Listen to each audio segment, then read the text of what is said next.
Are you Sonic? Like, is Braun Breaker low-key Sonic the Hedgehog? Because how does he run that fast in between the ropes like that? Like, how does he do that? Let's be clear, I ain't never took a loss. Every time I go shopping, I ain't gotta check the cost. Still independent, still my own boss. Still got bad bitches coming up they draws. Keep the beat up like a motherfucking Frito. Lucci flaming hot like a motherfucking Cheeto. This is not an act, I am not Don Cheeto. So the nigga L, treat him like a free code. Yeah, you heard right, I'm a whole ass gangster. Made him eat my butt, I ain't even say thank ya. First gon' fuck, no nigga, I'm a prankster. I can make a thug nigga feel like a wankster. Pull up down my green like she go. What's up, Lucci Gang? It's your girl, Lucci V, and welcome back to my channel. I'm back with another video, and today I'm going to be recapping WWE Saturday Night Main Event. Yes, baby, okay? So if you would like to get into a little wrestling tea with me, then stay tuned to this video right here. But first, make sure you like, comment, subscribe, hit that notification bell, ding, ding, ding. Yeah, let's get it. Okay, y'all. I told y'all I wanted to start doing more wrestling content because that is what I like to talk about for real. You know what I'm saying? So if you're not into wrestling, you don't have to watch this video. But if you would like to get into a little WWE with me, then let's get it, baby. Okay, first of all, get into the shirt. Stone Cold. Yes, y'all know he's my fave forever and always. Yes, but okay. Last night, we had the very first Saturday night main event of 2025. Now, I'm not going to lie. I'm not a big fan of Saturday night main event because we know the last one, a very popular opinion that the last one is not that great. Okay, the one last night to me was better. First of all, I just want to say the set was T. I really liked how they had the set. We had a lot of legends in the building. Jesse the Body, Ted DiBiase. Who else was there? Mark Henry. Who am I forgetting? There was a girl. A woman. I can't remember who, but we had some legends in the building. So it was cool. It was tea. And what I really like about the Saturday night main event is I like how like narrow the ramp is, so the fans can like reach over and touch the wrestlers. Like, yes, now some of the wrestlers, y'all know they are heels, so their character be looking like, why are you touching me? Like, and I don't know, it's entertaining to me, okay? But I just feel like with the Saturday night main events, I feel like the outcome is always so predictable. Like, we know there's going to be no major title changes. We know there's going to be no real like storyline development going on. We know it's just going to be like basically like a house show. You know what I'm saying? It's just going to be some cool matches to see. So that's just like my bone to pick with Saturday night main events. Like, we kind of just already know who's going to win, who's going to lose. You know what I'm saying? We just already know the outcome basically, like when we see these matches get brought up. So I don't even know why they even have title matches and stuff like that on these events. Like, you might as well just say, you know what I'm saying, it's a regular match. Like, because like, don't piss me off, okay? But opening up the show, the start of the event, we saw Nia Jax versus Rhea Ripley, of course, for Rhea Ripley's title. Now, I'm not gonna lie, I was not excited when they announced this match. I was just like, I don't want to see Rhea and Nia again. I'm not gonna lie, but I was pleasantly surprised because it was actually a good match. You know what I'm saying? I felt like Rhea was pulling things out of the chamber that she doesn't normally do. You know what I'm saying? Like, there were some good spots in the match, and I thought overall the match was good, and it was way better than what I expected it to be. Now, if you follow me on Twitter, you know I did call Nia Jax out for WrestleMania, and I have declared my entry to the Royal Rumble. Yeah, so yeah, WWE called me. I got something for Miss Nia. Yeah, girl. Yeah, I already got my finisher, the Luminator. Got the name of it and everything. But yeah, you guys. Of course, Rhea Ripley won the match to retain her title. She kicked out of Annihilator. She ended up winning the match by doing a riptide on Nia Jax. And like I said, all in all, I felt like that was a good match. I was definitely pleasantly surprised because I saw a lot of people in the comments not excited for that match, but I feel like overall, as a consensus, everybody is agreeing that it was better than what we thought it was going to be. Okay, so up next we had Sheamus versus Braun Breaker for the IC title. Now, a lot of people really wanted Sheamus to win so he could complete his Grand Slam, you know what I'm saying, They want him to go and get the win. I saw someone say it's close to Sheamus' birthday as well. It's like we already knew Sheamus was not going to win on the Saturday Night Main Event, though. So I don't even know why people was even holding their breath for that. Like, we already knew. But one thing I will say is Jesse the Body Ventura, he clearly really wanted Sheamus to win. Okay, like he was not playing. Like he was on commentary very much so riding Sheamus, baby. Okay, like he wanted Sheamus to win so bad. I was like, boy, relax. You get your old ass in the match and you defeat Braun Breaker. Okay, first of all, y'all, Braun Breaker, like, I'm not a big fan of his character, but I will say, like, he is so athletic. Like, how fast he can run between the ropes is crazy. Like, are you part cheetah? Like, are you Sonic? Like, is Braun Breaker low-key Sonic the Hedgehog? Because how does he run that fast in between the ropes like that? Like, how does he do that? They said that he has been calculated to run like 23 miles per hour or something like that in the ring. Like, baby, I ain't gonna hold you. I'm not wrestling against Sonic the Hedgehog. Like, I don't want no smoke with Sonic. Okay? But Braun Breaker did end up taking the W. Jesse the Body, he did have a problem with something in the match where the ref had like kind of counted to 3, but then he noticed that Braun Breaker's foot was on the rope, and Jesse the Body was saying like he didn't see it fast enough or something like that. He was really just wanting Sheamus to win. And I mean, I agree. I would love to see Sheamus get the title as well. But it's like we knew Saturday Night Main Event was not the place to do that. Like, we just knew that, okay? So then next we have this contract signing. Cody Rhodes, Kevin Owens, doing a contract signing for their ladder match that will be taking place next week at the Royal Rumble. They brought in Shawn Michaels to handle the contract signing. Now, I just felt like this was dumb to have on this event. This could have been done on Friday Night SmackDown. This could have been done on Monday Night Raw. Like, plus, this whole thing with Kevin and Cody has been getting just like so repetitive. Like, every week we seeing the same thing with them. Like, they brawling down. I really feel like they announced this match too far out in advance. So it's just seeming like, okay, wrap this up. Like, please, like, let's wrap it up. I'm over it. Now, Kevin Owens, Shawn Michaels called it. You're acting jealous of Cody. That's what it is. You're acting jealous. It's really weird. It's giving hater. He didn't want to sign a contract at first. He did all this talking. Like, I just felt like this whole segment just, and y'all know I love me some Cody. Like, anytime I can see Cody on my TV screen, I'm happy. I love me some Cody, okay? Let's be clear on that. But I just felt like this whole little segment was just like, it was cool to see Shawn Michaels. I ain't gonna lie.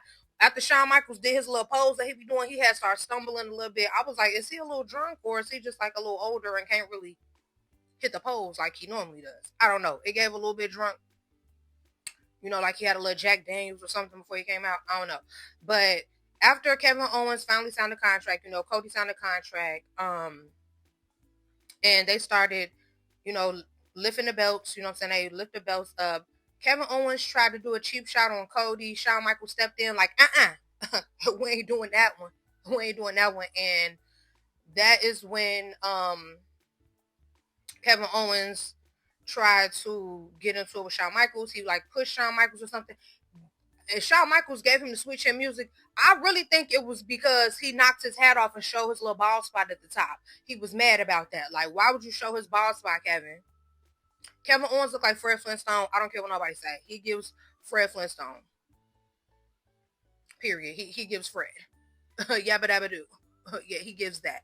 But yeah, switch him music to Kevin Owens. That was the highlight of the segment for me. All the rest of it was just like, and I was glad Cody was like, he hurry up and signed it. Like, boy, we don't want to hear you talk, baby. Just sign the contract. Like, and for real, I'm tired of hearing Kevin talk. I'm tired of him and Cody having these little brawls every week. Like, please, like, I hope there is some kind of conclusion to this at the Royal Rumble.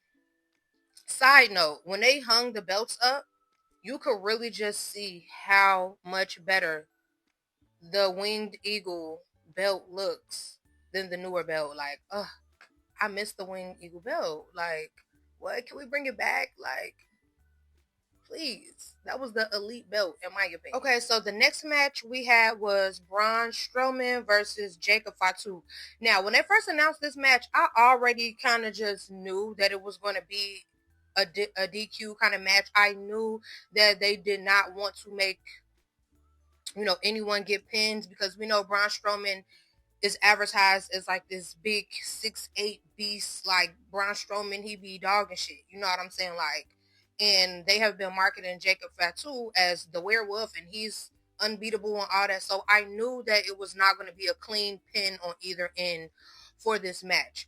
But both of them are like so big and strong and crazy. Like, it was like a big, like, I don't know, it gave like Michael Myers versus the Undertaker or something. Like, it was like a big, like, monstrous, big burly match going on.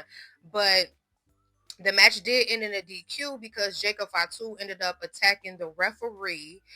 And, Michael Cole and them was all on the commentary like, someone get him, someone get a stun gun, someone needs to tase him, because Jacob Fatu started going crazy. He did like 100 moonsaults, like, he had Braun Strowman mouth bleeding, bloody, nosebleed, everything, like, and he just would not stop the attack. Like, he kept climbing on that top rope and just flipping on the man, flipping on the man, flipping on the man. Like, he did it like 347 times. I'm like, damn, he not tired? He left out the ring, came back for some more.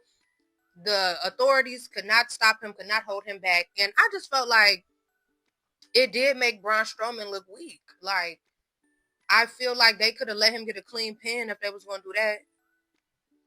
That's how I feel. Like, I know that a lot of times they do stuff like that when they have two strong competitors. They don't want them to, like, lessen their value, so they don't have them take a clean pin. But I felt like the way he whooped him so bad, like, he could have gave him a clean pin. But all in all, they are really building Jacob Fatu up. You could tell that WWE has a lot of big plans for Jacob Fatu. I'm not gonna lie, some of the stuff he does is not scary to me. It's more silly, like some of the faces and stuff he be making. I be feeling like he looks silly to me, not scary. But I really admire Jacob Fatu because, he's talked about how he was in jail a lot of his life, and, he really was on a bad path before he got into WWE. So I really think it's commendable how he turned his life around, and now he is like being built into a major superstar. Like, you could just tell by the way that they have been advertising him and using him that WWE is really about to, for 2025, like, push him really big. And it's like Solo Sokoa who, like, they got their new big man, baby. Okay, like, but all in all, I feel like it was an okay match. It was cool. Like, it was what it was, but he did deliver a beatdown to Braun Strowman, okay? And then also the main event, we had Jey Uso versus Gunther for the title. We already knew that it was not going to happen. Now, I'm not going to lie. This match was actually really good. There were so many close, almost like near pinfalls for Jey Uso, even though I knew in my heart that they were not going to change titles last night. They were doing the close calls so good that it almost tricked me. It made me feel like, oh my gosh, is Jey about to do it? Like, I thought it was a good match. Gunther, y'all already know, if you follow me on Twitter, I don't really care for Gunther's character like that. But after I watched some interviews of Gunther, like, he is actually really a nice person. Like, I like Gunther, like, in real life. His character, I don't like him. I don't care. But I felt like it was a good match. Jey Uso is not someone that I feel like is the best, like, technical wrestler, but he is very entertaining. I like watching him. His entrance is always amazing with the yeet. He get the crowd hyped up, but of course, Gunther ended up winning the match and retaining his title. Now, the part I didn't like was Jey Uso did like 5 moves back to back on Gunther, like a spear, like a super kick. Like, he did so many things back to back on Gunther, and Gunther kicked out. And then Gunther did 2 power bombs on Jey Uso, and that was the end of the match. He won. I'm like, I felt like it needed to be a little bit more than that for me. Like, I didn't like that ending, but all in all, I felt like it was a good match. I don't know. Jay Uso, I mean, I wouldn't mind seeing him win the Royal Rumble next week. I'm not gonna lie. Like, I feel like he deserves a title run. You know, he's a big thing. Like, it's a big thing. A lot of people love Jay Uso. The kids love Jay Uso. When I went to the last couple of WWE events when they came to Chicago, like, you could literally feel the building shaking when Jay Uso comes out because the people are so excited and getting so into the yeet, yeet, yeet type of thing. So I do feel like Jay Uso deserves a title run. I would not be mad seeing him win the Royal Rumble. As far as women, I wouldn't be mad seeing Jade just come back and win the Royal Rumble. You know, after they then attacked her and left her out for all these little weeks or whatever. Like, I would not mind seeing Jade win the Royal Rumble. I'm not gonna lie. I wouldn't hate it. I would not hate it. So yeah, all in all, I felt like the event was cool. You know what I'm saying? It was something to watch on a Saturday. I never could get enough of WWE, you know what I'm saying? So I enjoyed it. Before I end this video, I do want to say these are just my opinions. I know that wrestling fans are very opinionated. They don't like when you don't agree with them. They like to argue and all that. But please keep it respectful in the comments. If you don't agree with me, it's perfectly fine. I don't tell my opinions because I'm looking for people to agree with me. I'm just saying my little tea, my little 1-2, how I felt about it, okay? But out of a 10, I would rate last night event like I would say like a 7. I thought it was way better than the last Saturday night main event. Yeah, so comment down below. Let me know, who do you guys want to win the 2025 Royal Rumble for men and women? Let me know. I'm very interested to see who you guys are choosing and who you guys are rooting for, okay? Um I will be recapping the Royal Rumble as well. So yeah, you guys, let me know down below. I hope you guys enjoyed this video and thank you for watching.